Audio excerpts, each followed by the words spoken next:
როგორ ასრულებს საქართველო ევროკავშირთან ასოცირების ხელშეკრულებას და რა ნაბიჯებს დგამს სხვადასხვა სფეროში მდგომარეობის გასაუმჯობესებლად. არის სამთავრობო ორგანიზაციებმა პოლიტიკური დოკუმენტი წარმოადგინეს, რომელიც ასოცირების ხელშეკრულებით ნაკისრი ვალდებულებების შესრულებას, ბავშვთა უფლებების შრომითი სტანდარტების, გარემოს დაცვის, ენერგეტიკის განათლების, მედიისა და სხვა მიმართულებებს აფასებს. ორგანიზაციის წარმომადგენლების განცხადებით არის წინ გადადგმული ნაბიჯები ყველა მიმართულებით, თუმცა რჩება ვალდებულებები, რომლებიც არ შესრულებულა.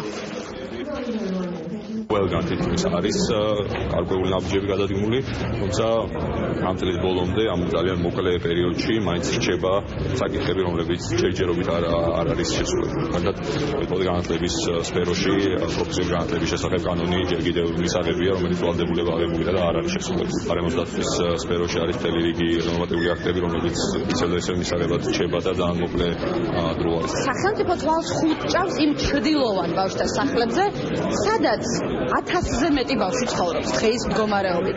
ამაში მოიაზრება მუსლიმური თემის მიერ დაფუძნებული ბავშვთა სახლები, ადგილობრივი თვითმმართველობის მიერ დაარსებული ბავშვთა სახლები, სადაც განათლების სამინისტრო არის რეალურად დამფუძნებელი და მართლმადიდებლური თემის მიერ, ეკლესიის მიერ დაარსებული ბავშვთა სახლები. თანასწორობა არის ერთ-ერთი მიმდინარეობა და მათ შორის დედათა და მშობელთა უფლება.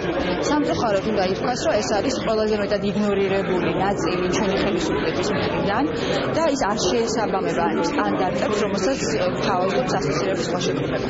მათ შორის აქ საუბარი არის დეკრეტულ შეგულებაზე, რომელიც ასევე უნდა გაიცემოდეს მამებზე და საუბარი არის დეკრეტული შეგულების ანაზღაურების ოდენობაზე. ჩვენ მთელი წება პრობლემებისა გვაქვს გადასაჭრელი. ეს არის ძირითადად სისტემური პრობლემები, ეს არის სტრატეგიის, მართვის, აზრის მოწყობის პრობლემები, რაც უშლის სექტორის განვითარებაში და რეალური სტრატეგიული ინვესტორების მოზიდვაში ხელს იმისთვის, რომ ახალ ეტაპზე თანამედროვე გახდეს ჩვენი ენერგეტიკული სისტემა.